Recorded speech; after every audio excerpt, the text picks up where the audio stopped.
Cette année était bourrée d'animes, on a eu du shonen, de la romance, d'isekai, de ichi, bon grand toutes sortes d'animes, et franchement c'était une année géniale, en termes d'animes en tout cas. Et donc parmi tous ces animés et ces suites, il y a des animes qui se démarquent des autres, des animés qui ont marqué cette année. Et donc celui-ci Sonic, et comme vous l'aurez vu dans le titre et la miniature, aujourd'hui je vais vous dévoiler les meilleurs animes de l'année 2023.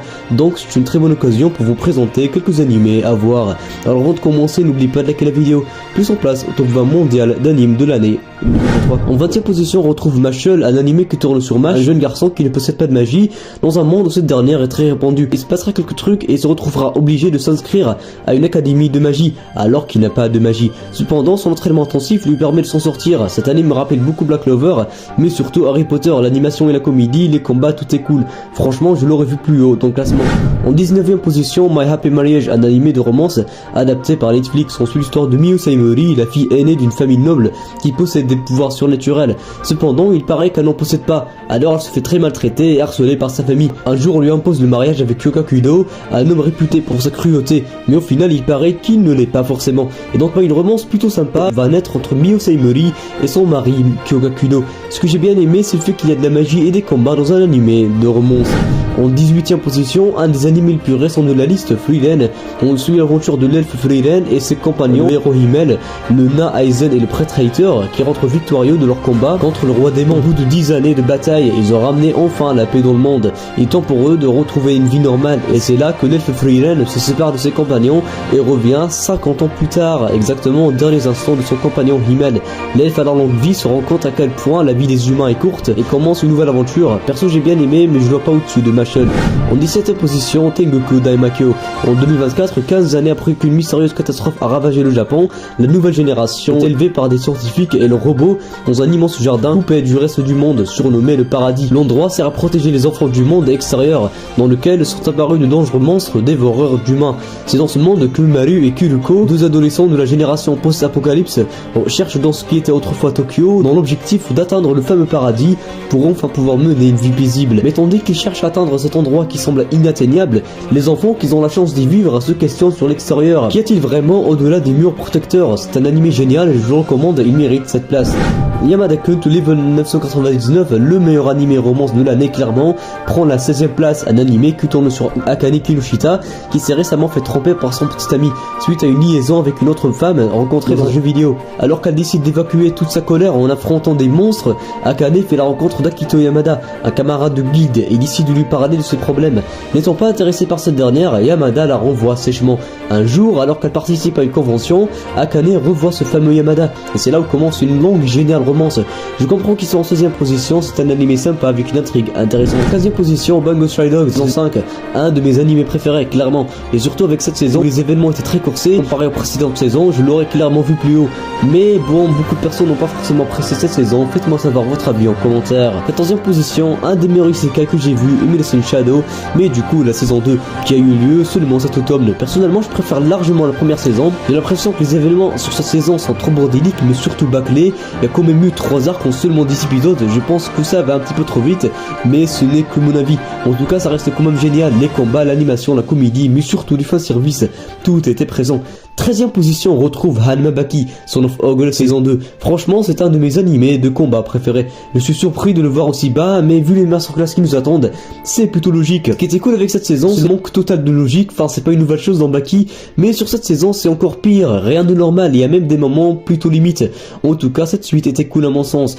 12e position, Zomsan. L'histoire tourne sur Akira Tondo, un jeune homme de 24 ans, incapable d'avouer ses sentiments à sa collègue Otori, et vivant dans un appartement rempli d'ordures. Ayant passé 3 longues années dans une entreprise d'exploitation au Japon, son esprit se retrouve complètement brisé. Cependant, lorsqu'une apocalypse de zombies envahit le monde, Akira reprend goût à la vie. Depuis ce jour, il a pour objectif de réaliser 100 choses qu'il souhaite faire avant de devenir un zombie. Il serait clairement plus haut dans le classement si l'adaptation ne s'est pas arrêtée au bout du 9e épisode, à cause des conditions empêchées le studio de continuer. Mais franchement, j'ai grave aimé. 11e position, on retrouve Hell's Paradise. J'ai vraiment aimé cet animé, car on va pas se mentir, on manquait de ce genre d'anime de pur combat et de baston. Sur Hell's Paradise, on suit l'histoire de Gabimaru, un célèbre célèbre et puissant shinobi qui a été capturé et emprisonné. Affirmant n'avoir plus aucune raison de vivre, il attend désespérément qu'un exécuteur parvienne à l'achever, car grâce à son entraînement surhumain, il peut résister au pire des châtiments. C'est alors qu'il reçoit la visite d'un exécuteur pas comme les autres, une puissante manieuse de sabre et trancheuse de tête. Après un long combat dont il réchappe de peu, celle-ci lui propose à marcher. En échange de la vie sauve, il devra se rendre sur une île mystérieuse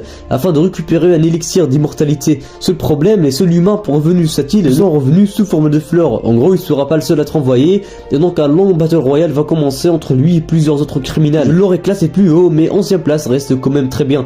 En 10e position, la suite d'un légendaire Isekai, Mushoku Tensei saison 2. À sa sortie, je pensais que cette saison allait tout détruire, mais au final, elle est très basse dans le classement. Mais c'est plutôt logique, mais c'est plutôt compréhensible avec toutes les critiques plutôt limites qu'a reçu cette saison 2. Franchement, je suis un grand fan de Mushoku Tensei et j'avoue que cette saison n'était pas au top, mais j'ai tout de même apprécié, je l'aurais personnellement mis plus haut. 9e position, Dr. Stone saison 3. Sur cette saison, les événements étaient beaucoup plus compliqués comparés aux précédentes saisons. Senku et ses compagnons affrontent désormais de plus puissants adversaires, mais surtout sur cette saison, on a découvert beaucoup plus de choses sur la pétrification des humains. Les combats étaient sympas, le côté scientifique était moins présent que d'habitude, mais c'est plutôt compréhensible. Je pense que la 9e place est méritée. 8e position, on retrouve notre famille d'espions, Spy X Family saison 2. Tout comme Dr. Stone, les événements de cette saison étaient plus difficiles pour notre protagoniste, mais ça n'empêche que je préfère quand même la saison 1.